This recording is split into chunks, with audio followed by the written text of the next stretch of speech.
Hurmatli kuzatuvchilar, assalomu alaykum hammaga. Mana buni reklama etgan malimiz tug'di. Otasi Angus buni. Angusdan qachqari? Ha. Mana o'jakka gap yo'q.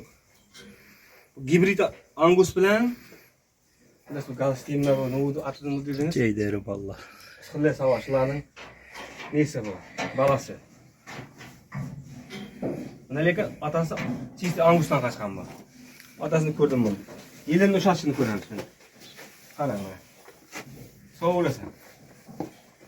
Birinchi tush ba? Ha. Birinchi tush. Sen ko'tarib turib men doktorman tini o'qidim bularga. Vaqt meni ko'rib boqqanlar.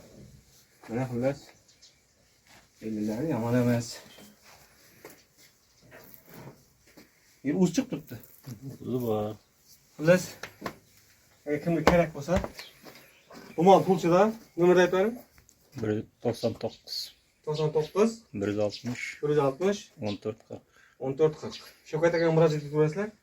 Xillas, pisant dersizlar. Kimga shunday pisant narsa bog'aman desangiz, hop, baqsangiz bo'ladi. 10 litr suti bor.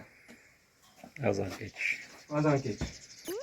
Xillas, bu mallarga bersang beraveradi, o sutni. Ha. Alasam mana anguscha jonivor, chiroyli jonivor. Gap yo'q.